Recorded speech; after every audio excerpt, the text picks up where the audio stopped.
Justin Timberlake has recently found himself at the center of heated online debate. Clips from his Forget Tomorrow World Tour began circulating everywhere, showing fans doing most of the singing, while the star appeared tired, detached, sometimes unsteady on stage. Comments flooded in, "He's washed, was that even live? Low energy and minimal effort." For a megastar who's dominated pop culture for over 3 decades, it seemed unthinkable. His comeback should have been triumphant, but instead, it looked like a performance unraveling live. And the questions kept piling up: was it burnout? Had he lost his passion? Was he even trying at all? Then, just hours after closing the final show in Turkey, Timberlake shared something entirely unexpected. His Instagram post didn't feel like damage control, it felt like a revelation. And it changed absolutely everything. Justin Timberlake has always faced intense pressure. From his early fame with NSYNC in the late 90s, to his solo dominance in the 2000s, he's navigated world tours, film roles, surprise albums, and public scrutiny. Yet, this tour held special significance. Forget Tomorrow World Tour was meant to celebrate his full-circle journey. It was emotional, personal, and deeply anticipated by fans old and new. But right at the start, problems emerged. In February, he canceled the final U.S. show in Columbus, Ohio, citing a sudden flu. Fans were disappointed, but forgiving. Then came Europe, and the clips that ignited the internet. People were surprised at how quiet some shows sounded. Fans, not Timberlake, sang full choruses. Some posted videos where he looked vulnerable, unbalanced, or utterly exhausted.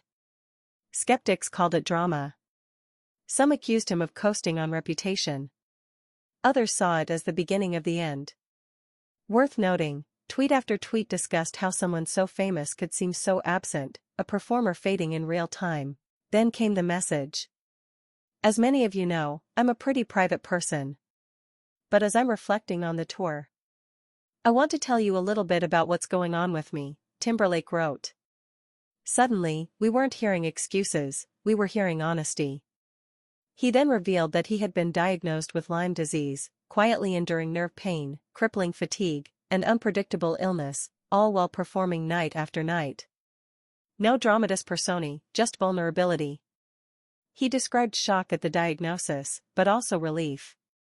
At least I could understand why I was on stage and in a massive amount of nerve pain or just feeling crazy fatigue, he said. That one line flipped the narrative. This wasn't John's shadow failing, it was a disease wreaking havoc behind the scenes. Section 3, Understanding Lyme, more than a tick bite. Lyme disease is far more than a seasonal illness. According to the CDC, it's the most common vector-borne illness in the U.S., passed from tick bites. Symptoms in early stages include rash, fever, headaches, and fatigue. Without treatment, it can escalate: joint pain, neurological issues, heart flare-ups, vision problems, even paralysis. Many recover quickly with antibiotics. But others fall into what's known as post-treatment Lyme disease syndrome, PTLDS, where fatigue, pain, and cognitive fog linger long after therapy. It's a devastating reality for some patients. Timberlake didn't specify details about his treatment timeline. He did mention symptoms like nerve pain and fatigue, hallmarks of PTLDS. If that's where he is, he's not just managing an illness, he's living with one that could last indefinitely. Celebrities including Justin Bieber, Amy Schumer, Shania Twain, and Alexis Ohanian have spoken about Lyme publicly, yet none had tried performing through it at stadium levels. Timberlake did. Despite his diagnosis, Timberlake made a tough decision: keep going. Cancel would have been the easier option. But every night he chose to perform, even when his body was betraying him. He did it for connection, for legacy, for fans. I decided the joy that performing brings me far outweighs the fleeting stress my body was feeling, he wrote. And yet, he admitted the experience was emotional, physically demanding, gratifying, and at times, grueling. The statement wasn't just about resolve. It hinted at cost. He called out the risk of health over style, but chose the higher emotional reward anyway. It was bravery mixed with sacrifice.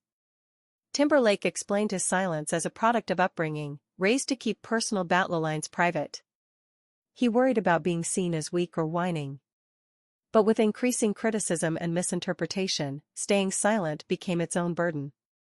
I am trying to be more transparent about my struggles so they aren't misinterpreted, he said. That transparency wasn't for sympathy. It was to reframe perception. He needed the world to see this not as a failing performer, but as a human being battling unseen pain under enormous pressure. Touring isn't always glamorous. It's repeated city changes, jet lag, isolation, and physical wear.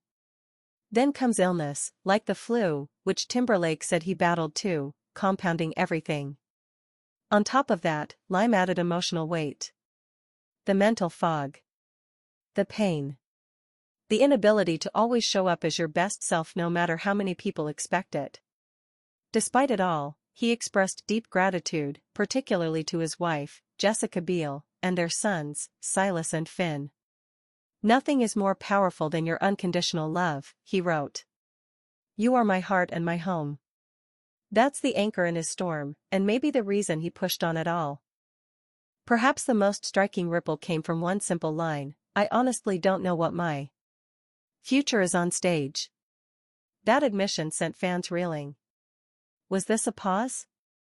A potential retirement? Or just a heart being honest when fame demands certainty? It was not a crisp farewell.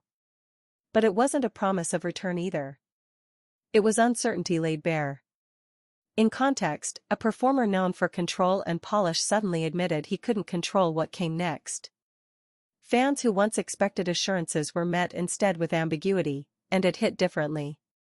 With uncertainty in the air, insync speculation flared.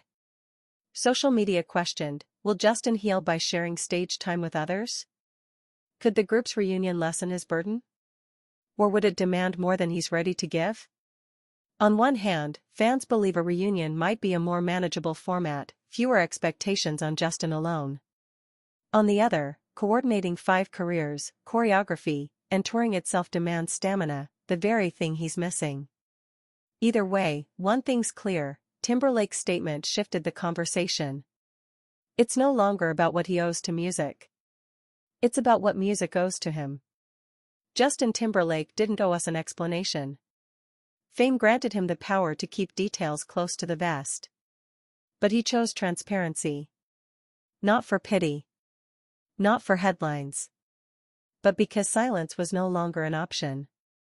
His story is a reminder, even stars fight battles hidden from the spotlight.